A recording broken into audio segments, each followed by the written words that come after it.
जी कैफेट आज के लेक्चर का आगाज करते हैं। Lecture number 70। आज के लेक्चर में हम कोड ऑफ एथिक्स के थ्रेड डिस्कस करने जा रहे हैं। जिन स्टूडेंट ने असाइनमेंट नहीं की थी वो फिर बैठ गए हैं, वो खड़े हो जाए।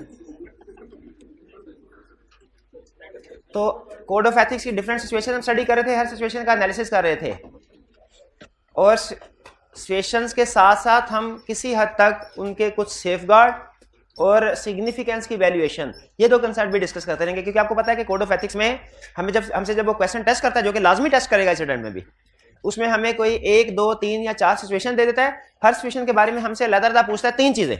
हर सिचुएशन के बारे में हमसे अलग-अलग पूछता है 3 चीजें। कौन कौन सी? Threads, significance, safeguards.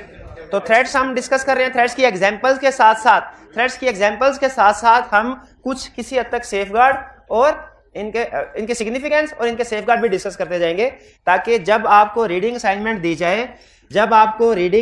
दी जाए और इसके साथ रिटन असाइनमेंट दी जाए तो आपको पता हो कि ये सिचुएशन कौन सी है, क्लास में डिस्कस हो चुकी है, उसमें ज्यादातर चीजें थ्रेड्स हैं या सिग्निफिकेंस के पॉइंट्स हैं या सेफगार्ड है, हम ऑलरेडी डिस्कस कर चुके हैं। इक्का दुक्का जो चीजें अगर नहीं होंगी वो आप नेक्स्ट लेक्चर में पूछ लीजिएगा कि सर ये न्यू चीज थी, हमें समझ नहीं आई, आप बता दीजिए। ठीक है। तो डेली बेस पे बेसिकली क्या होगा, आज मैं थ्रेड्स की सारी सिचुएशन इंशाल्लाह कंप्लीट कर दूंगा, डिस्कस हो जाएंगी। फिर इसके बाद आपको रीडिंग असाइनमेंट दी जाएगी जिसमें इन्हीं थ्रेड की जो सिचुएशंस हैं ये डिटेल में लिखी हुई हैं। यही सिचुएशन, एग्जैक्टली यही सिचुएशन डिटेल में डिफरेंट लर्निंग ऑब्जेक्टिव्स में लिखी हुई हैं, वो आपको रीडिंग के लिए दे दिया जाएगा। फिर उसके बाद आपने वॉल्यूम 2 में से क्वेश्चन और वॉल्यूम 1 में से भी क्वेश्चन को प्रैक्टिस करना होगा। उन क्वेश्चन की डिस्कशन फिर हुआ करेगी वेरी नेक्स्ट डे, ताकि आहिस्ता आहिस्ता प्रैक्टिस होती रहे, कंसेप्ट्स भी रिवाइज होते रहे। और चूंकि एक केस स्टडी में बाज़ औक़ात डिफरेंट सिचुएशन पूछ लेता है तो आपकी रिवीजन भी होती रहेगी, यानी हर गुजरते लेक्चर के साथ हम नए कंसेप्ट्स की प्रैक्टिस भी कर रहे होंगे और उसमें कोई ना कोई ऐसी सिचुएशन जरूर होगी जो हमारे पिछले किसी कंसेप्ट के बेस कर रही है, तो हमारी रिवीजन भी होती जाएगी। तो आज का लेक्चर अटेंटिव होकर सुन लीजिएगा, कल के लेक्चर और आज जो हो चुका और आज का लेक्चर, इसकी बेस पे आप इस काबिल होंगे कि आज के लेक्चर के बाद एग्जाम लेवल की केस स्टडीज को अटेम्प्ट कर सकें। तो हमने थ्रेड्स पढ़े थे, 5 थ्रेड्स की एग्जांपल्स पढ़ी थी। कौन कौन से थे? Self interest thread, self review, familiarity thread, self review thread, intimidation thread, familiarity thread. Assignment करके आया करें। तो ये 5 तरह के थ्रेड्स है। इसमें हमने पहला thread self interest. Self interest thread क्या है? When A team member will be influenced, किस वजह से? बिकॉज ऑफ फाइनेंशियल इंटरेस्ट, किसी फाइनेंशियल इंटरेस्ट की वजह से। सबसे पहली एग्जांपल फाइनेंशियल इंटरेस्ट की एग्जांपल क्या है? Holding shares. होल्डिंग शेयर्स का मतलब क्या है? अगर ऑडिट टीम, किसी भी टीम मेंबर या उसके किसी भी रिलेटिव के पास क्लाइंट के शेयर्स हों तो हम कहते हैं ये सेल्फ इंटरेस्ट थ्रेड क्रिएट होता है। अच्छा बताइए, इसकी सिग्निफिकेंस किस चीज पे डिपेंड कर रही होगी भला, कि मैग्नीट्यूड कितनी ज्यादा और उस पर्सन की पोजीशन क्या है। अगर एंगेजमेंट पार्टनर ने शेयर्स लिए हैं तो जाहिर है वो ज्यादा बड़ा थ्रेट है, उसकी सिग्निफिकेंस ज्यादा है। अगर किसी जूनियर टीम मेंबर ने लिए हैं शेयर, उसकी सिग्निफिकेंस कम है। अच्छा, तो आप इसमें सेफगार्ड्स में क्या रिकमेंड करते हैं, क्या करना चाहिए? या तो शेयर्स को डिस्पोज कर दिया जाए या उस रेलिवेंट टीम मेंबर को रोटेट कर दिया जाए। शाबाश, बिल्कुल ठीक है। अच्छा, इसमें एक सेफगार्ड और ये भी होता है कि रोटेट करने से पहले या शेयर्स को डिस्पोज करने से पहले उस टीम मेंबर ने कुछ ना कुछ काम किया होगा। तो क्या उसका जो काम उसने शेयर को डिस्पोज करने से पहले या हमने उसको रोटेट किया उससे पहले उसने जो काम किया हुआ है उसको खत्म कर देना चाहिए, फाड़ के फेंक देना चाहिए, या एज इट इज यूज कर लेना चाहिए, या दरमियानी रास्ता निकाले के रिव्यू करवा लें किसी से, अगर इंडिपेंडेंटली काम ठीक किया है तो उसको यूज कर लें। बिल्कुल। तो इसमें एक सेफगार्ड ये भी आपको बहुत से थ्रेड्स में नजर आएगा कि एक इंडिपेंडेंट चार्टर्ड अकाउंटेंट को या एप्रोप्रिएट रिव्यूअर को अपॉइंट किया जाए ताकि वो उस इंडिविजुअल का वर्क रिव्यू कर ले, जिसकी वजह से प्रॉब्लम क्रिएट हुई है कि उस इंडिविजुअल ने सही काम किया कि नहीं किया। Holding share clear. फिर लोन। अगर लोन लिया है क्लाइंट से लोन, तो वो उसमें कोड ऑफ एथिक्स 2 हिस्सों में डिवीजन करता है। कहते हैं अगर लोन किसी फाइनेंशियल इंटरेस्ट बैंक वगैरह से लिया है तो सिचुएशन हो रहा है, क्योंकि वो उनकी ऑर्डिनरी कोर्स ऑफ बिजनेस की ट्रांजैक्शन होती है। अगर ऑर्डिनरी कोर्स ऑफ बिजनेस की ट्रांजैक्शन है, मार्केट टर्म्स एंड कंडीशन पे है, तो कोई प्रॉब्लम नहीं है। लेकिन अगर लोन लिया है किसी ऐसे क्लाइंट से जो कि बैंक नहीं है, तो चूंकि उसकी ऑर्डिनरी कोर्स ऑफ बिजनेस की ट्रांजैक्शन नहीं है, फिर प्रॉब्लम है, उसकी फिर सिग्निफिकेंस भी ज्यादा होगी। थ्रेट इसमें सेल्फ इंटरेस्ट थ्रेट क्रिएट होगा। सिग्निफिकेंस डिपेंड करेगी कि लोन किससे लिया, फाइनेंशियल इंस्टीट्यूशन से या नॉन फाइनेंशियल इंस्टीट्यूशन से। सेफगार्ड में आप क्या रिकमेंड करते हैं, क्या होना चाहिए? लोन को रीपे कर देना चाहिए, और अगर लोन को रीपे रोटेट करना है, और अगर वो आर्म्स लेंथ बेसिस पे नहीं है तो कोशिश करें कि टर्म्स ऑफ द कॉन्ट्रैक्ट को चेंज करके आर्म लेंथ बेसिस पे करवाएं। नहीं लोन रीपे करवा दें, ये भी नहीं तो इंडिविजुअल को चेंज करना है। रोटेट कर दें, रिमूव कर दें। अच्छा, नेक्स्ट है फीस। अब चूंकि आपकी जो होम असाइनमेंट है उसमें भी फीस का लर्निंग ऑब्जेक्टिव शामिल है, इसीलिए फीस के ऊपर थोड़ी मैं डिटेल डिस्कशन करना चाह रहा हूं। फीस की वजह से 3-4 किस्म के इशू अराइज होते हैं और ये सारे के सारे इश्यूज कोड ऑफ एथिक्स में है, कंपनीज एक्ट में नहीं है। कंपनीज एक्ट कहता है फीस की वजह से मुझे कोई मसला नहीं। पहला इशू क्या है? लेस से मुराद क्या है? प्रीडिसेसर राइटर से कम फीस चार्ज करना। ठीक है, आई कैप ये कहता है कि अगर प्रीडिसेसर राइटर से कम फीस चार्ज करने की हम इजाजत दे देना तो इससे होगा ये कि चार्टर्ड अकाउंटेंट एक दूसरे के साथ फीस की बेस पे कंपटीशन स्टार्ट कर देंगे। क्योंकि आप भी अक्सर एडवर्टाइजमेंट वगैरह देखते होंगे टीवी पे, डिफरेंट जो कंपनीज होती हैं जो डिफरेंट प्रोडक्ट्स या सर्विसेज प्रोवाइड कर रही हैं, वो दो बेसिस के ऊपर कंपीट करती हैं एक दूसरे को, एक प्राइस की बेस पे और दूसरा एडवर्टीजमेंट की बेस पे। और इन दोनों का ही नुकसान होता है अल्टीमेटली। प्राइस की वजह से कंपटीशन अगर हो, इसमें क्या नुकसान होता है? इसमें नुकसान ये होता है आर्थिक तौर पे कंज्यूमर का फायदा है, उसे कम प्राइस में चीज मिल रही होती है, लेकिन अल्टीमेटली जो भी कंपनी जो भी फर्म लेस प्राइस के ऊपर चीजें प्रोवाइड कर रही है वो अल्टीमेटली कोशिश करती है कि उसका प्रॉफिट मार्जिन सेम रहे। सेल प्राइस कम हुई है ना, प्रॉफिट मार्जिन सेम रहे, तो क्या करने की कोशिश करती है? कॉस्ट को कम करने की कोशिश करती है। जब कॉस्ट कम करने की कोशिश करती है तो इससे क्वालिटी कंप्रोमाइज हो जाती है बाज़ औक़ात। इसी तरह ऑडिट फर्म को अगर प्राइस की बेस के कंपटीशन करने की इजाजत दे दी जाए तो क्या होगा? वो प्राइस क्लाइंट को एक्वायर करने के लिए, अट्रैक्ट करने के लिए पिछले आइटर से कहेगा सर पिछले आइटर 10 लाख में आपका ऑडिट कर रहा था, हम 8 लाख में कर देते हैं। अब जब 8 लाख आ गया, अब जाहिर है फर्म ने अपना प्रॉफिट मार्जिन तो कुछ ना कुछ रखना है ना, तो फर्म की कोशिश क्या होगी कि कॉस्ट भी कम कर दे। कॉस्ट कम करने के चक्कर में या तो वो ये काम करेंगे कि सीए आर्टिकल स्टूडेंट की बजाय किसी आईकॉम बीकॉम वाले स्टूडेंट से प्रोसीजर परफॉर्म करवा लेंगे, या वो कुछ प्रोसीजर को स्किप कर देंगे, जिनके ऊपर पैसे लगते हुए उन प्रोसीजर को स्किप कर देंगे, जिससे अल्टीमेटली ऑडिट क्वालिटी कंप्रोमाइज होती है। इसीलिए आई कैप ने कहा हम आपको प्राइस की बेस पे कंपटीशन नहीं करने देंगे। इवन एडवर्टाइजमेंट की बेस पे भी कंपटीशन करने की इजाजत नहीं है। आप सीए फर्म्स के एडवर्टाइजमेंट नहीं देखते होंगे, आई कैप ने मना किया हुआ है, क्योंकि अगर एडवर्टाइजमेंट करने की इजाजत दे दी उसी तरीके से, अगर एडवर्टाइजमेंट करने की इजाजत दी जिस तरीके से आम कंपनीज करती हैं, तो आपको पता है आम कंपनियां टीवी पे खुद देखते होंगे, पूरा पाकिस्तान देख रहा होता है कि वो बजाय पहले एडवर्टाइजमेंट का कंसेप्ट ये होता था अपनी प्रोडक्ट के फीचर्स को प्रमोट किया जाता था, अब अपनी प्रोडक्ट के साथ साथ कंपेटिटर्स की प्रोडक्ट को डिग्रेड भी किया जाता है। तो इस तरीके से अगर एक दूसरे को चार्टर्ड अकाउंटेंट डिग्रेड करना शुरू कर देंगे तो अल्टीमेटली जो काउंटिंग प्रोफेशन, ऑडिट प्रोफेशन है, इसके बारे में नेगेटिव इमेज बनेगा लोगों का। आई कैप ने इसीलिए दोनों को, ये याद रखिएगा, दोनों तरह के कंपटीशन को मना किया हुआ है, प्राइस कंपटीशन को भी, एडवर्टाइजमेंट वाली बात फिर हम पढ़ेंगे, आज प्राइस की बात कर रहे हैं फीस की, कि प्रीडिसेसर राइटर से कम फीस चार्ज करना इसीलिए मना किया हुआ है। इसको नाम देते हैं अंडरकटिंग। अंडरकटिंग अलाउड नहीं है, एक सूरत में अलाउड है, अगर quantum and scope of work कम हो, यानी पिछले साल की निस्बत इस साल क्लाइंट का स्कोप काम और स्कोप जो है वो कम हो जाए। फॉर एग्जांपल क्लाइंट पिछले साल एक्सपोर्ट भी करता था, लोकल सेल भी करता था, इस साल अब एक्सपोर्ट खत्म होगी, सिर्फ लोकल सेल करता है, वॉल्यूम ऑफ बिजनेस भी कम है, नंबर ऑफ ट्रांजैक्शंस कम है, वॉल्यूम ऑफ बिजनेस कम है, तो इस साल quantum and scope of work कम होने की वजह से कम फीस चार्ज कर सकते हैं। पिछले साल ब्रांचेस ज्यादा थी, इस साल ब्रांचेस कम है। नॉर्मल हालात में क्लाइंट को 10 लाख पिछले साल फीस चार्ज की, इस साल 6 लाख फीस चार्ज करे, अंडरकटिंग है, इजाजत नहीं है। लेकिन अगर क्लाइंट की नंबर ऑफ ब्रांचेस कम हो जाएं, पिछले साल 100 थी, इस साल 60 हो जाएं, तो चूंकि quantum and scope of work कम हो गया तो अब कम फीस चार्ज करने की इजाजत है। ये बात समझ आ गई? अच्छा, अब इसमें एक केस स्टडी सुन लीजिए और आपने एनालिसिस करना है कि इस सिचुएशन में आइटर फीस कम चार्ज कर सकता था कि नहीं। क्लाइंट ने आइटर से कहा सर आप इस साल की हमारी फीस कम चार्ज करें। आइटर ने कहा क्यों? उन्होंने कहा सर पिछले साल हम प्रॉफिट में थे, इस साल हमारा प्रॉफिट बहुत कम हो गया है, इस साल हमारा प्रॉफिट क्यों? क्योंकि हमारी सेल्स की ट्रांजैक्शंस कम हो गई है। सेल्स की ट्रांजैक्शन, क्या कम फीस चार्ज की जा सकती है? नहीं, बल्कि उल्टा इसमें काम ज्यादा हो गया, क्योंकि प्रॉफिटेबिलिटी कम होने की वजह से रिस्क बढ़ गया हमारा, इस वजह से ये सिचुएशन में फीस कम चार्ज नहीं कर सकते। क्वांटम और स्कोप जब कभी आए ना आपके जहन में ये एग्जांपल आ जाए कि शायद इसका मतलब ये है कि ऑडिट से रिव्यू पे अगर शिफ्ट हो जाए तो कम फीस चार्ज कर सकते हैं, वरना इसका असल मतलब नंबर ऑफ ब्रांचेस से है। लेकिन स्कोप से मुराद या क्योंकि आपको पता है ऑडिट का स्कोप ज्यादा होता है, रिव्यू का स्कोप कम होता है। तो अगर स्कोप कम हो, quantum of work, quantity of work कम हो, उस सूरत में फीस कम चार्ज कर सकते हैं, वरना नहीं। अगर ट्रांजैक्शन पिछले साल की निस्बत सेल्स की भी और परचेज की भी डबल हो जाए, लेकिन किसी एबनॉर्मल लॉस की वजह से, इवेंट की वजह से, अर्थक्वेक की वजह से क्लाइंट लॉस में चला गया, क्या इस बेस पे कम फीस चार्ज कर सकते हैं? नहीं कर सकते। ये प्रीडिसेसर राइटर से कम फीस क्लियर हो गया, चार्ज कर सकते हैं कि नहीं? सिर्फ किस सिचुएशन में चार्ज कर सकते हैं? अगर quantum and scope of work कम हो। चले ये तो डिस्कस कर दिया। फिर इसके बाद कंटिंजेंट फी। कंटिंजेंट फी के बारे, अच्छा इसमें आगे कुछ फैक्टर्स बता रहा है और सेफगार्ड्स बता रहा है। फैक्टर्स वैल्यूएट करने में क्या बता रहा है? कह रहा है हाँ अगर सम टाइम ऐसा होता है कि कोई थर्ड पार्टी, कोई रेगुलेटर अगर फीस डिसाइड कर दे ना ऑडिटर की, जैसे कोड डिसाइड कर दे, तो उस पे ये कोड ऑफ एथिक्स अप्लाई नहीं होगा। उस सूरत में हम उसको थ्रेट कंसीडर नहीं करेंगे, क्योंकि रेगुलेटर्स को तो इजाजत है, ठीक है, रेगुलेटर्स को इजाजत है कि वो अपनी फीस, जैसे कोड ने कोई अगर फीस पिछले साल की निस्बत कम ऑडिटर की डिसाइड कर ली, प्रॉब्लम नहीं है, ठीक। और इसके सेफगार्ड में कहता है कि क्या करना चाहिए, कब के सेफगार्ड? जब आपने quantum and scope of work देखा कम है, पिछले साल की निस्बत इस साल quantum and scope of work कम है। अगर कम है तो कम फीस चार्ज कर सकते हैं, हाँ कर सकते हैं, लेकिन स्टिल आपने क्लाइंट को कम्युनिकेट करना है कि सर हमारा quantum and scope of work पिछले साल की निस्बत इस साल कम है। कहीं क्लाइंट ये ना समझ रहा हो कि quantum and scope of work उतना ही होगा जितना पिछले साल था, फीस लेकिन कम हो गई।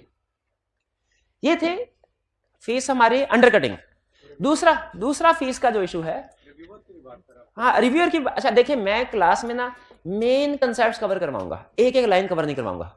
आपको रीडिंग असाइनमेंट इसीलिए दिया है कि आप उसको जाके रीड करें, इसमें जो मजीद पॉइंट होंगे और अगर कोई पॉइंट समझ में नहीं आता तो फिर हम नेक्स्ट लेक्चर में उसको डिस्कस करेंगे।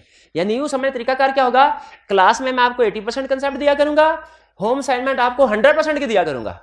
20% होम असाइनमेंट में मटेरियल एक्स्ट्रा होगा, लेकिन वो उम्मीद है रीडिंग करके आप समझ आएंगे। अगर नहीं समझ आती तो फिर अगले दिन के लेक्चर में आपने पूछना, ठीक है। तो आज मैंने आपको पहली होम असाइनमेंट दी है कोड ऑफ एथिक्स की रीडिंग करने के लिए, तो इसमें बिल्कुल उन्होंने भाई ने सही पॉइंट किया, सर एक आपने लाइन नहीं बताई, ठीक है बिल्कुल, लेकिन वो जब आप घर जाके स्टडी करेंगे आपको समझ आ जाएगी। अगर नहीं समझ आती नेक्स्ट लेक्चर में डिस्कस करेंगे, क्लियर? क्योंकि मैं चाहता हूं कम से कम आपने पहले रीडिंग की हो, आपने उसके ऊपर कुछ थोड़ा सोचा हो, फिर भी समझ नहीं आया तो फिर पूछे। अंडरकटिंग का इशू समझ आ गया। अब है कंटिंजेंट फी। कंटिंजेंट फी किसे कहते हैं? कंटिंजेंट फी का मतलब है जब फीस किसी आउटकम के साथ लिंक कर दी जाए। देखिए हमारे प्रोफेशन में दो तरह से फीस डिसाइड करने की इजाजत है। एक लमसम फी, ऑडिट करेंगे कितने में करेंगे, 50 लाख में, 40 लाख में, 60 लाख में, लमसम फी, फिक्स फी एग्री कर लें, ये ठीक है। दूसरा आर्ली बेसिस पे भी इजाजत है, ऑडिट करेंगे बिल्कुल करेंगे, फीस कितनी, सर जितना काम होगा ना उस लिहाज से फीस।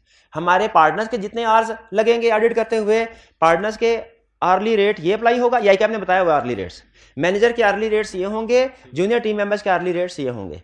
तो जो टीम मेंबर जितने आवर्स उस जॉब पे कंज्यूम करेगा उस लिहाज से बिलिंग कर दी जाएगी। इसकी भी ये कंटिंजेंट फी नहीं है, इसकी भी इजाजत है, ये आर्ली रेट के ऊपर बिलिंग हो रही है, क्योंकि ये इनपुट के ऊपर बेस कर रहा है, आउटकम के ऊपर नहीं। फिक्स फीस की इजाजत है, आर्ली रेट पे फीस डिसाइड करने की इजाजत है। जिस चीज की इजाजत नहीं है वो ये कि फीस को लिंक कर दिया जाए प्रॉफिट के साथ। फीस कितनी होगी जी, प्रॉफिट का 10%, प्रॉफिट का 20%। इसमें फिर ऑडिटर इंडिपेंडेंट नहीं रहता, ऑडिटर की कोशिश होता है प्रॉफिट ज्यादा से ज्यादा हो। फीस किसके ऊपर डिपेंड कर रही है जी, टाइप ऑफ ओपिनियन के ऊपर। ये भी कंटिंजेंट फी की एग्जांपल है कि अनमोडिफाइड ओपिनियन होगा फीस ज्यादा होगी, क्वालिफाइड ओपिनियन होगा फीस कम होगी, एडवर्स ओपिनियन होगा बराए नाम फीस होगी। ये भी कंटिंजेंट फी है। फीस को ना प्रॉफिट के ऊपर बेस करना चाहिए, ना फीस को टाइप ऑफ ओपिनियन के ऊपर बेस करना चाहिए। क्लाइंट अगर आपको कहे सर फीस, हम कहें जितनी मिस स्टेटमेंट्स निकलेंगी हर मिस स्टेटमेंट के 10,000 रुपए, बताइए क्या ये अलाउड है? फिर नहीं, क्योंकि इसमें ऑडिटर का प्रोफेशनल स्केप्टिसिज्म टू हाई हो जाएगा। वो तो सिर्फ उसका फाइनेंशियल स्टेटमेंट फोकस नहीं रहेगा, उसका फोकस रहेगा मिस स्टेटमेंट्स। इसकी भी इजाजत नहीं है। अच्छा एक और एग्जांपल, अगर क्लाइंट कहे सर आप अगर 3 महीनों में रिपोर्ट दें हमें तो फीस होगी 50 लाख, और अगर 1 महीने में रिपोर्ट दे दें फीस होगी 1 करोड़, क्या इसकी इजाजत है? ये भी कंटिंजेंट फी है। हाँ, क्योंकि जल्दी काम करने के चक्कर में हो सकता है सफिशिएंट एप्रूव्ड ऑडिट एविडेंस ना ले। ये आर्ली रेट के ऊपर बेस नहीं कर रहा, आर्ली रेट के ऊपर बेस कर रहा होता तो टाइम कम होने की वजह से फीस कम होती, ठीक है। तो ये आर्ली रेट पे नहीं है, ये बल्कि इंसेंटिव है ऑडिटर के लिए कि जल्द से जल्द ऑडिट कंप्लीट करे। तो कंटिंजेंट एक केस में और पूछ लिया उसने। अच्छा कंटिंजेंट फी याद रखिएगा, एश्योरेंस सर्विसेज में भी इजाजत नहीं है, नॉन एश्योरेंस सर्विस में भी इजाजत नहीं है इसकी। एक केस स्टडी में क्लाइंट ने कहा सर आप हमारे ऑडिटर तो हैं, हमारा टैक्स का काम भी आप संभाले, टैक्स रिटर्न वगैरह आप फाइल किया करें, टैक्स डिस्प्यूट हो वो आप हैंडल किया करें। हमने कहा ठीक है, फीस कितनी? उसने कहा सर जितना टैक्स सेव करेंगे 50% आपका 50% हमारा। क्या ये कंटिंजेंट फी है? ये कंटिंजेंट फी है, इसकी इजाजत नहीं। तो कंटिंजेंट फी का रूल समझ आ गया? कंटिंजेंट फी होती क्या है? और इसका रूल समझ आ गया? रूल क्या है इसका? कि इंश्योरेंस सर्विसेज के लिए भी इजाजत नहीं है, और अगर कोई ऑडिटर अपने ऑडिट क्लाइंट को नॉन इंश्योरेंस सर्विसेज प्रोवाइड कर रहा हो उसकी भी इजाजत नहीं है, उस सूरत में भी ये डिसअलाउड है। और अगर क्लाइंट आपसे कंटिजेंट फी ऑफर कर रहा है, या आपको पता चला कि मैनेजर ने एग्री कर लिया, क्या करें?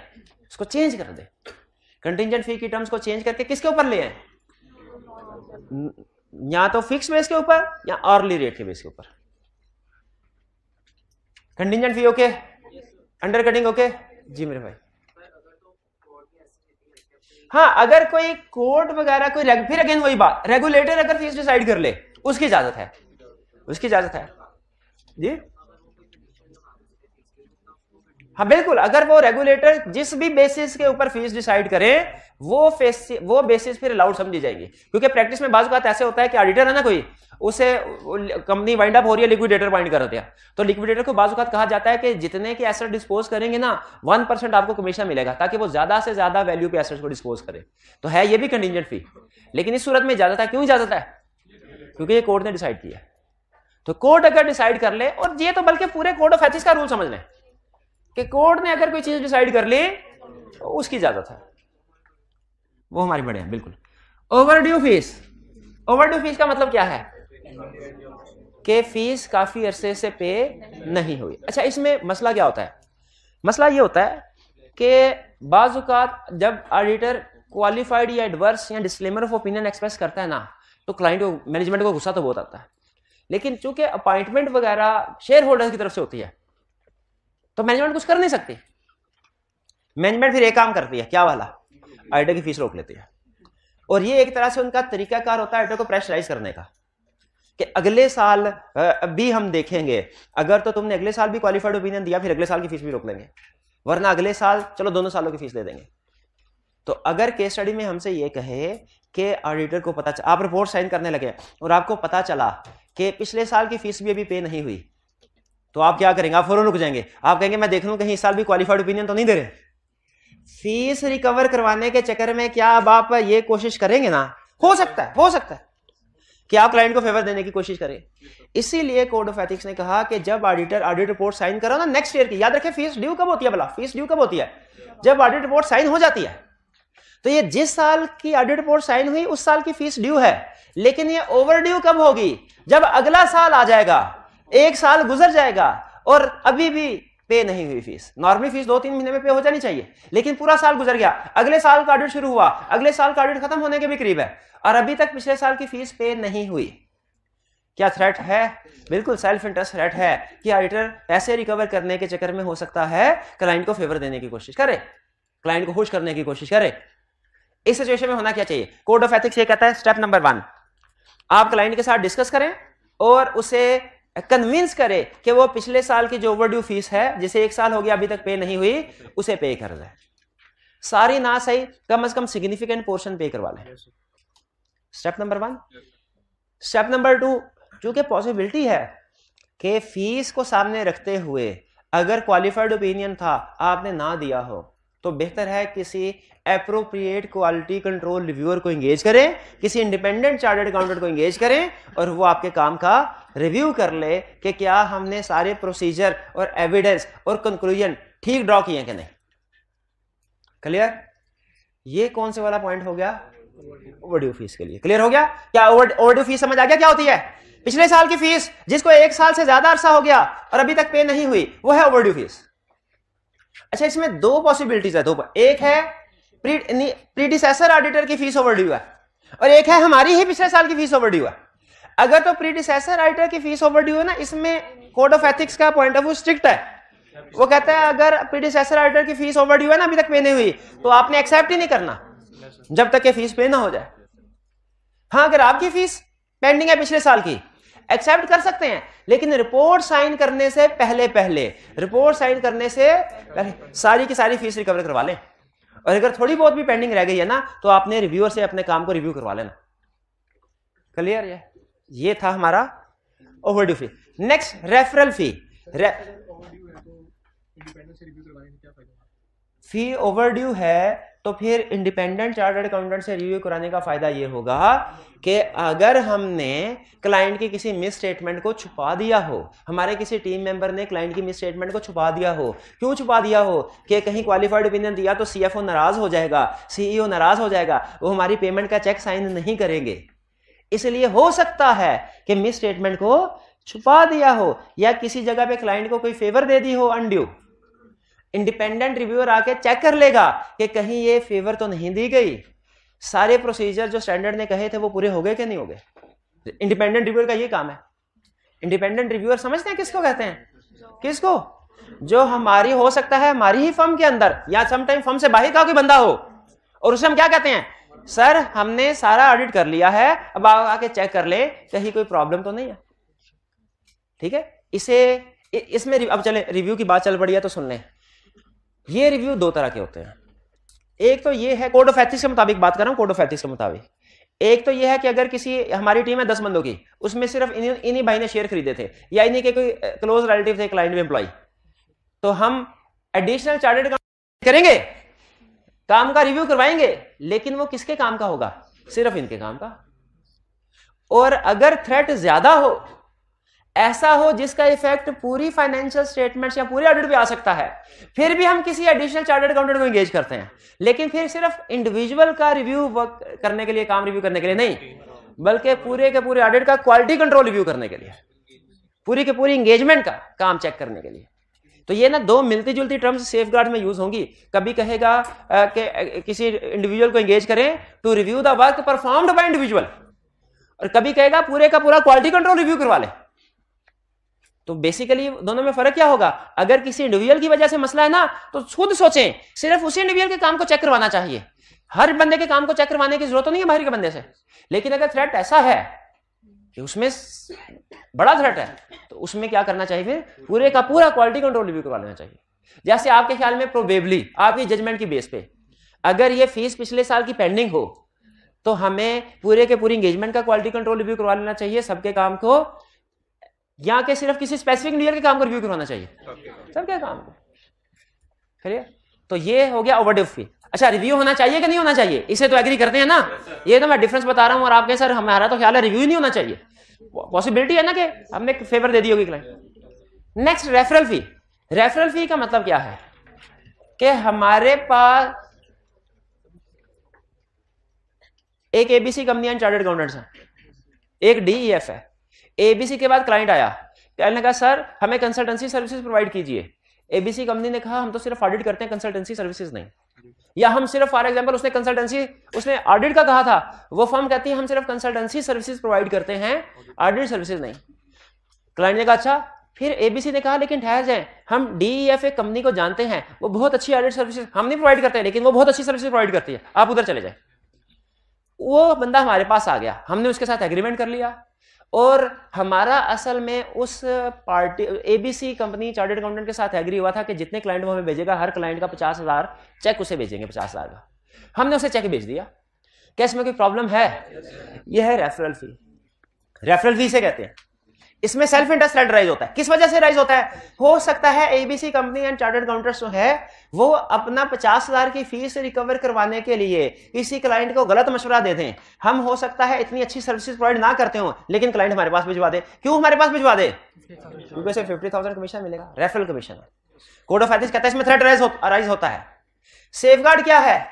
कहता है आप पहले क्लाइंट को डिस्क्लोज कर दें। क्लाइंट को पता होना चाहिए कि जो उसे मशवरा दिया जा रहा है, इस मशवरे के पीछे सवाब की नीयत नहीं है, 50,000 का चेक है। फिर क्लाइंट की मर्जी है, वो उस वक्त आना चाहे तो आए, और जाहिर है क्लाइंट एक दफा सोचेगा कि वाकई ये सही एडवाइस दे रहे हैं कि नहीं मुझे। तो referral fee clear. Referral fee की वजह से जो मसला आता है वो भी क्लियर। अच्छा, आप एग्री करते हैं कि ये चारों जो इश्यूज हैं, ये चारों इनमें कोई ना कोई थ्रेट राइज होता है, कोई ना कोई प्रॉब्लम राइज होती है।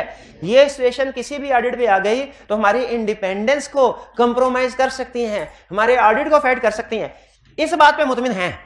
चले ठीक है, ये मेन इशू है। बाकी कोई एक थ्रेट समझ में आया, एक नहीं आया, 3 थ्रेट थे, एक आ गया, 2 नहीं आए, 4 सेफगार्ड लिखे थे, 2 क्लास में डिस्कस हो गए, 2 नहीं हुए, घर जाके रीड करने हैं, उनमें से फिर रीड करने से भी एक समझ आ गया, एक समझ नहीं आया। ये इश्यूज रूटीन के हैं, ये चलते रहेंगे, डिस्कस होते रहेंगे, साथ साथ क्लियर भी होते रहेंगे। लेकिन मेन इशू ये है कि आपको ये समझ आ जाए कि हाँ इस सिचुएशन की वजह से प्रॉब्लम क्रिएट हो रही है। क्लियर? अच्छा, अब इसके बाद फीस, फिर फीस के बाद आज हमने डिस्कस जो आपको होम असाइनमेंट के तौर पे देना है फेमिलियरिटी थ्रेट, और कौन सा लर्निंग ऑब्जेक्टिव है फीस के अलावा? Financial interest. अच्छा, फाइनेंशियल इंटरेस्ट हो गया, फीस का भी हो गया, फेमिलियरिटी, अच्छा नहीं इसमें क्या है, फैमिली एंड पर्सनल रिलेशनशिप। हाँ जी, चलिए ये असल में मैं ये चाह रहा हूँ पहले जो असाइनमेंट जो है दिया वो टॉपिक कवर करवा दूं, बाद में फिर दूसरे करवा दूंगा, क्योंकि डिस्कशन बाद का जब निकलती है किसी साइड पे तो फिर वो फैल जाती है, उसको लेक्चर उसमें भी हो सकता है नहीं मर जाए। तो मैं इंश्योर करना चाहता हूं कम से कम जो असाइनमेंट आपको दी गई है वो कंसेप्ट डिस्कस हो जाए। Family and personal relationship. Family and personal relationship का मतलब क्या कि ऑडिटर टीम मेंबर में से कोई भी उसका रिलेटिव कोई क्लाइंट में किसी अहम पोजीशन पे काम कर रहा हो, क्लाइंट में किसी अहम पोजीशन पे काम कर रहा हो, तो इसे कहते हैं फैमिली एंड पर्सनल रिलेशनशिप। क्या कहते हैं? Family and personal relationship. अच्छा, कोड ऑफ एथिक्स रिलेशनशिप को 3 तरह से क्लासिफाई करता है, 3 तरह से। कोड ऑफ एथिक्स रिलेशनशिप को कितनी तरह, जो ऑडिटर के रिलेटिव्स हैं, टीम मेंबर के रिश्तेदार हैं, कोड ऑफ एथिक्स उनको कितने हिस्सों में क्लासिफाई करता है? 3। रिलेटिव्स की 3 टाइप। एक immediate family member, immediate family member. दूसरा close family member, close family member. तीसरा close relative. Code of ethics रिश्तेदारों को कितने हिस्सों में डिवाइड करता है? 3 हिस्सों में। पहला इमीडिएट फैमिली मेंबर, यह है स्पाउस और डिपेंडेंट चाइल्ड। माइनर को, हाँ माइनर, इससे मुराद माइनर, लेकिन माइनर को यहां पे क्या कहता है? Dependent child. यह है immediate family member. Close family member कौन है? बहन भाई, वालदैन, ठीक है, ये क्लोज फैमिली मेंबर है। और जो चचा ताया, उनके बेटे, बच्चे, फूफियां, दोस्त, बचपन का दोस्त, इन सब के लिए कौन सी टर्म है? Close relative. फर्क समझ आया? अच्छा, अब एक अजीब बात सुने और फिर आपने मुझे उसकी जस्टिफिकेशन देनी है, उसके बाद एक सवाल पूछूंगा। अजीब बात क्या है? कोड ऑफ एथिक्स ये कहता है कि ऑडिटर के 3 तरह के रिलेटिव्स हो सकते हैं। पहले बेसिक रूल, अगर टीम मेंबर का, किसी भी टीम मेंबर का कोई भी रिलेटिव क्लाइंट में काम कर रहा है, किसी पोस्ट पे काम कर रहा है, तो इससे फेमिलियरिटी थ्रेट राइज होता है। ये बात समझ आती है? फिर कहता है रिलेटिव्स 3 तरह के हैं। एक इमीडिएट फैमिली मेंबर, यानी अगर कोई स्पाउस क्लाइंट में मार्केटिंग डायरेक्टर है, हम कहेंगे इमीडिएट फैमिली मेंबर काम कर रहा है क्लाइंट पे। अगर भाई क्लाइंट में मार्केटिंग डायरेक्टर है, हम कहेंगे क्लोज फैमिली मेंबर। और अगर बचपन का दोस्त है कोई, क्लोज रिलेटिव। एक्सप्लेन करने के बाद 3 टाइप्स कोड ऑफ एथिक्स बड़ी अजीब बात करता है, जिसे हमें गुस्सा आ गया। उसने कहा रिलेटिव किसी भी टाइप का हो, थ्रेट तीनों सिचुएशन में राइज होगा, फेमिलियरिटी थ्रेट। हमें गुस्सा आ गया। हमें गुस्सा क्यों आया? हमने कहा अगर तीनों में ही थ्रेट राइज होता है, इसमें भी, इसमें भी, इसमें भी, तो फिर हमें 3 टाइप्स क्यों बढ़ाई? लेवल सिग्निफिकेंट को वैल्यूएट करने के लिए, सिग्निफिकेंस को वैल्यूएट। आपको बताया था ना कल, जब रिलेटिव क्लाइंट में काम कर रहा हो तो सिग्निफिकेंस ऑफ थ्रेट किस पे डिपेंड करेगी? पहला, जो इधर वाला बंदा है उसकी ऑडिट टीम में क्या पोजीशन है, दूसरा क्लाइंट वाले बंदे की क्लाइंट में क्या, और तीसरा नेचर ऑफ रिलेशनशिप। तो इस केस में थ्रेट तीनों में राइज होगा। इसमें सिग्निफिकेंस ज्यादा है, इसमें कम, इसमें ज्यादा दरमियाने दर्जे की। तो ये बात समझ आ गई। 3 टर्म्स मैंने आपको बता दी, immediate family member, close family member, close, और फिर ये भी बता दिया थ्रेट तीनों में राइज होता है, और फिर ये भी बता दिया अगर तीनों में थ्रेट राइज होता है तो फर्क किस चीज का है? सिग्निफिकेंस का। शाबाश, तो ये क्लियर हो गया। अच्छा, अब मुझे बताइए, अगर पता चले कि हमारे टीम मेंबर मैनेजर है, उसका भाई क्लाइंट में इन्वेंट्री मैनेजर है, थ्रेट राइज हुआ? कौन सा थ्रेट राइज हुआ? Familiarity threat. अच्छा अब आगे सुनते जाएं, क्या एक सिचुएशन में एक से ज्यादा थ्रेट राइज हो सकते हैं? फिर से बताइए, एक सिचुएशन में एक से ज्यादा थ्रेट राइज हो सकते हैं? हमें क्या करना चाहिए?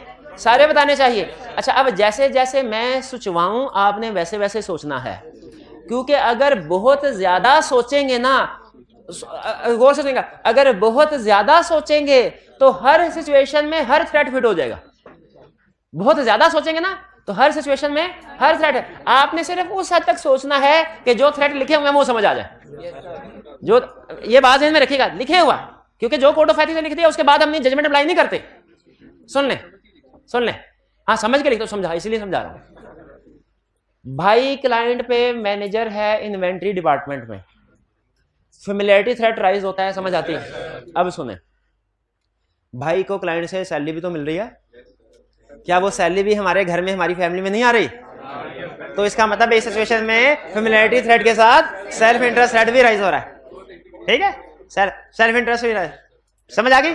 अच्छा मुझे बताइए, अगर हम ऑडिट कर रहे हैं, क्लाइंट को पता चल गया कि ये भाई हैं दोनों, क्लाइंट ने हमारे भाई से कहा, पहले प्यार से कहा, आपका भाई ऑडिट टीम का ऐसा है, वो बहुत ज्यादा वाउचर मांग रहा है, उसे कहे जरा वाउचर ये 4-5 वाउचर्स निकाल दें। और भाई ने हमसे कहा, ओ भाई कर दे तेरी। ये फेमिलियरिटी थ्रेट है। ये क्या है? फेमिलियरिटी थ्रेट है। हमने बात नहीं मानी। फिर सीएफओ ने हमें फोन किया, उन्होंने कहा लगता है आपको अपने भाई की नौकरी नहीं प्यारी, इंटिमिडेशन थ्रेट। तो बताइए कि अगर कोई रिलेटिव क्लाइंट पे काम कर रहा है, कौन कौन से थ्रेट राइज हो रहे हैं? Familiarity threat, self interest threat, intimidation. इससे आगे नहीं ना इससे ज्यादा सोचना है ना इससे कम सोचना है। इससे ज्यादा सोचेंगे तो मजीद थ्रेट आ जाएंगे, वो भी गलत है। इससे कम सोचेंगे तो थ्रेट कम हो जाएंगे, वो भी नंबर कट जाएगा। सिर्फ इतना ही सोचना है। क्लियर? हाँ, क्योंकि असल में कोड ऑफ एथिक्स ना प्रैक्टिकल सिचुएशन को सामने बनाए जाते हैं, वो सारी प्रैक्टिकल सिचुएशन मैं आपके साथ शेयर नहीं कर सकता। बाज़-औक़ात किसी ऐसी सिचुएशन को सामने रख के थ्रेट लिख दिया जाता है जो कि अभी आप उसके साथ फेमिलियर नहीं है। मैं अगर उसे समझाऊंगा भी ना तो बहुत टाइम लग जाएगा, फिर भी शायद आपको समझ आए ना आए, क्योंकि वो प्रैक्टिकल एक्सपोजर नहीं है ना, लिमिटेशन है। तो फिर इस सिचुएशन में हमारे पास क्या हल होता है? बेहतरीन हल क्या होता है? रट्टा भाई 3 थ्रेट थे ना, 2 समझ आ गए, बस तीसरा थ्रेट उस सिचुएशन से रिलेट करता है जो अभी आपने नहीं पढ़ी समझी, जो प्रैक्टिस में तो याद कर लो। तो सम टाइम में आपसे कहा, आप आएंगे ना कल तो आप कहेंगे सर ये 3 थ्रेट थे, 2 समझ आ गए, 1 नहीं समझ आया, क्यों है? हाँ, तो मैं पहले आपको हो सकता है कि किसी एग्जांपल से समझाने की कोशिश करूं, समझ आ जाए ठीक है, नहीं समझ आए तो मैं क्या कहूंगा, रट्टा लगाएं आगे चले। क्योंकि हमारा पहला मकसद नॉलेज हासिल करना, प्रैक्टिकल नॉलेज, कि नॉलेजफुल पर्सन हो, नॉलेज इज पावर, ये नहीं है। पहला मकसद क्या है? पेपर पास करना। जो नॉलेज जितना जरूरी होगा प्रैक्टिस में जाके, आर्टिकल इसीलिए है, और किस लिए आर्टिकल? इसी चीज के लिए। Family and personal relationship. अच्छा बताइए, अभी तो आपने थ्रेट बताए, सिग्निफिकेंस बताइए, सिग्निफिकेंस किस चीज पर डिपेंड करती है? Nature of relationship, position of individual in firm, position of individual in client. बिल्कुल ठीक। सेफगार्ड, रोटेट करते हैं किसको? अच्छा सुन, तो पूरी बात करें ना। अच्छा, ये मैंने जानबूझ के इनका रोटेट का वर्ड उठाया क्योंकि कंसेप्ट ठीक है, इसलिए कि बाज़ औक़ात याद करते हुए हम सिर्फ कीवर्ड याद करते हैं, rotate, restructure, quality control review, dispose, interest. लेकिन एग्जाम में जब केस स्टडी आएगी, आपको कसम है आपने कीवर्ड्स नहीं लिखने, कंप्लीट सेंटेंस फॉर्म में लिखना है। स्टूडेंट क्या जैसे याद किया हो ना वैसे ही छाप दे। याद करने वाला मटेरियल और होता है, लिखने वाला मटेरियल और होता है। याद करने वाले सिर्फ कीवर्ड्स होती हैं, याद करने वाली चीज सिर्फ हेडिंग होती है, लिखने वाली सारी एक्सप्लेनेशन भी होती है। तो याद कीवर्ड्स कर लें सिर्फ, डिस्पोज, रीस्ट्रक्चर, रिमूव, ठीक है चलेगा। लेकिन जब लिखना है कंप्लीट सेंटेंस फॉर्म में लिखना।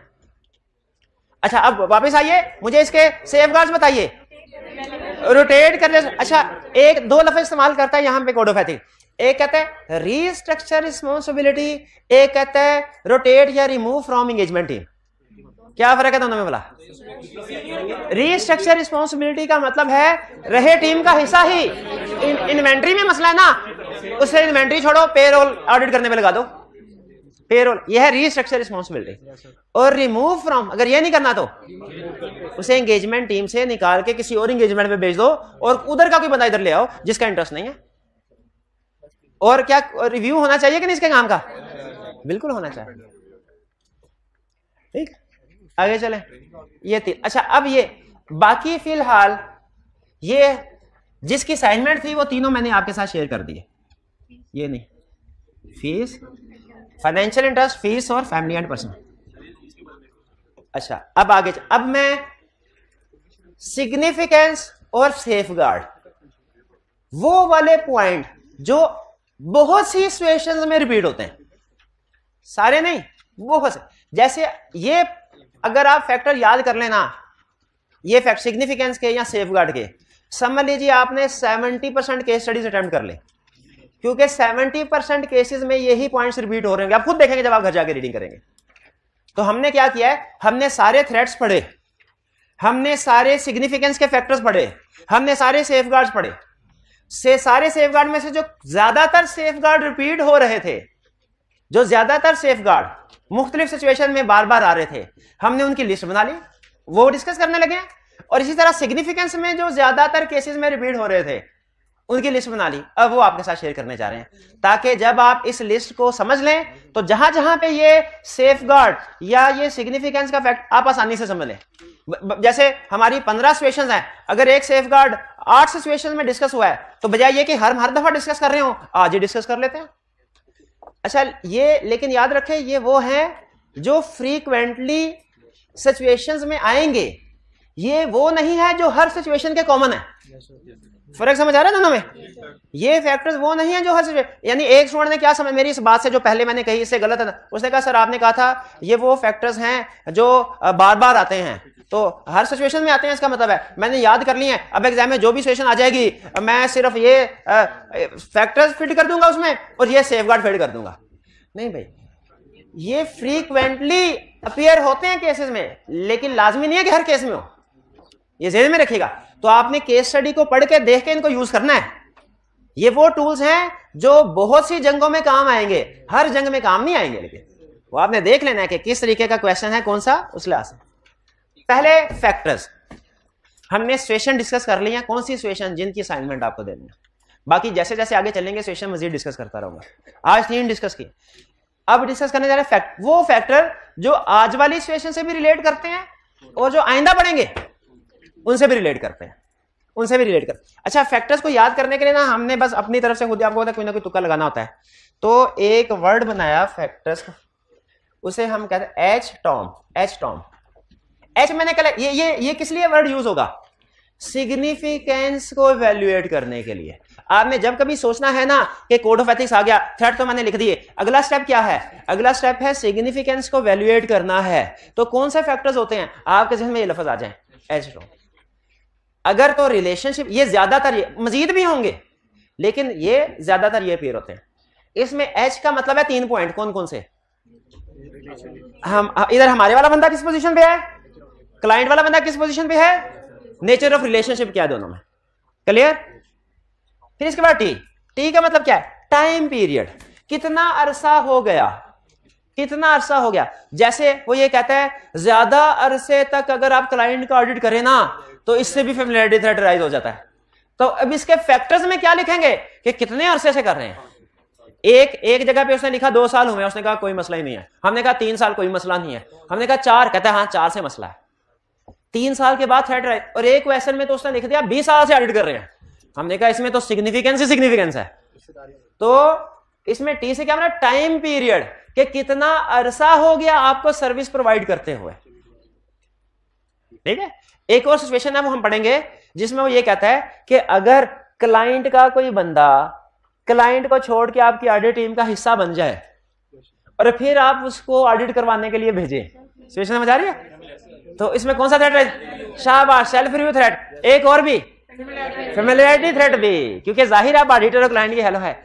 इसके फैक्टर्स में वो ये फैक्टर बताता है, यहां पे भी ये डिस्कस होता है क्या, टाइम पीरियड, कि कितना अरसा हुआ उसको क्लाइंट छोड़ के आए हुए। अगर तो इसी साल में आया थ्रेट बहुत ज्यादा, और अगर 2-4 साल गुजर गए हैं फिर थ्रेट कम। तो ये भी एक फैक्टर होगा, टाइम पीरियड कितना गुजरा।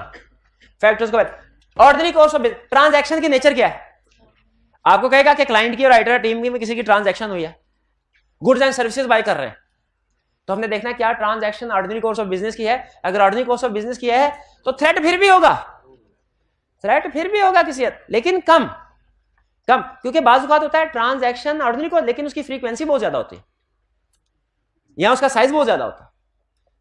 तो यहां पे देखना है ओ मींस ट्रांजैक्शन जो है वो ऑर्डिनरी कोर्स ऑफ बिजनेस की है कि नहीं, और M means magnitude of transaction, transaction का अमाउंट क्या है। जैसे ये फाइनेंशियल इंटरेस्ट में अक्सर आया करेगी, फाइनेंशियल इंटरेस्ट में तकरीबन जितने भी एग्जांपल्स हैं उन सब में ये आपको कॉमन मिलेगा सिग्निफिकेंस क्या, कि मैग्नीट्यूड देखो, लोन किस अमाउंट का है, शेयर्स कितने लिए हैं, वगैरह वगैरह। तो ये 6 फैक्टर्स हैं, ये आपको अक्सर केस स्टडी की सिग्निफिकेंस में यही रिपीट होते मिलेंगे। समझा दिए, T for time period, O for ordinary cost of business, M for magnitude of transaction. जी नहीं, सारे एक जगह नहीं आएंगे, सारे एक जगह, किसी में हो सकता है 2 आए, किसी में 3 आए, किसी में 4 आए, किसी में हो सकता है इसमें से कोई भी ना आए, कोई स्पेसिफिक आ जाए किसी किस्म, ठीक है। लेकिन ये वो आपको बताए हैं जो बार बार डिफरेंट सिचुएशंस में आपको नजर आएंगे। क्लियर। अब सेफगार्ड की तरफ चलते हैं। सेफगार्ड, सेफगार्ड का मतलब क्या होता है, वो कौन सा कोर्स ऑफ एक्शन है, वो कौन से स्टेप्स हैं जो इस सिचुएशन में एक्टर को लेने चाहिए ताकि थ्रेट को बचा जाए, एलिमिनेट किया जाए, या एक और सेंटेंस बोलता है reduce to acceptable level. Reduce to acceptable का लेवल है कि इमटेरियल कर दो उसको। जैसे हमारे नॉर्मल वर्ड में भी मिस स्टेटमेंट अगर है लेकिन थोड़ी बहुत है तो हम कहते हैं चलेगा, उसी तरह थ्रेट अगर है लेकिन थोड़ा बहुत है, मिनिमम लेवल पे है, तो फिर चलेगा। पहला सेफगार्ड क्या है जो अक्सर आपको मिलेगा, notify firm about interest, about threat. Financial लिखना लाजमी नहीं है, अबाउट इंटरेस्ट। मुझे एक चीज बताइए, क्या थ्रेट्स सिर्फ पार्टनर्स की वजह से राइज हो सकते हैं क्या टीम मेंबर की वजह से? फिर बताइए, क्या थ्रेट सिर्फ पार्टनर या टीम मेंबर की वजह से राइज हो सकते हैं कि टीम मेंबर के रिलेटिव की वजह से भी? अच्छा बताइए, अगर किसी टीम मेंबर या उसके रिलेटिव की वजह से थ्रेट राइज हो गया है, पार्टनर को, फर्म को कैसे पता चलेगा? वो रात को सोए होंगे, उन्हें ख्वाब आएगी, ओह ये हमारा टीम मेंबर है, इसका ये थ्रेट है, ऐसे होगा? ऐसे नहीं होगा। कैसे पता चलेगा? कोड ऑफ एथिक्स ने उसकी जिम्मेदारी लगाई टीम मेंबर की कि भाई अगर तुम्हारा कोई प्रॉब्लम है, अगर तुम्हारे भाई ने शेयर्स खरीदे हैं तो ये तुम्हारी जिम्मेदारी है, स्टेप नंबर 1 पे फर्म को नोटिफाई करो। फर्म, अगर फर्म को बाद में पता चल गया ना तो छोड़ेगी नहीं, छोड़ेगी नहीं।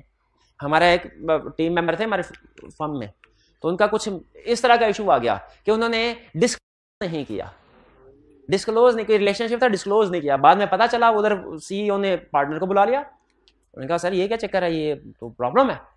तो फिर टीम मेंबर अगर ये कहे कि सर मुझे तो पता ही नहीं था ये डिस्क्लोज करना है, तो क्या ये एक्सक्यूज माना जाएगा? नहीं। उन्होंने कहा कोड ऑफ एथिक्स इसीलिए पढ़ाया जा रहा है, कोड ऑफ एथिक्स इसीलिए पढ़ाया जा रहा है।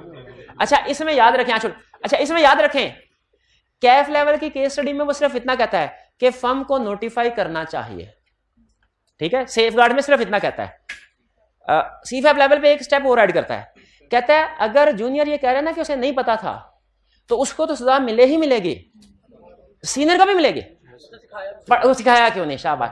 आपके पेपर में अगर कोई एक क्वेश्चन ऐसा आता है ना जिसे आप अटेम्प्ट नहीं कर पाते, वो आपको तो सजा मिले ही मिलेगी, भुगतेंगे। टीचर का भी कसूर है, लेकिन ये देखा जाएगा अब टीचर पढ़ाया कि नहीं पढ़ाया, लेकिन इंडिकेशन होती है, इंडिकेशन होती है कि टीचर, क्योंकि 1-2 स्टूडेंट अगर क्वेश्चन ना अटेम्प्ट कर पाए, हम कहते हैं स्टूडेंट का मसला होगा, लेकिन अगर पता चले आधी से ज्यादा क्लास में क्वेश्चन अटेम्प्ट नहीं कर पाई तो कहीं ना कहीं टीचर का भी मसला लाजमी है।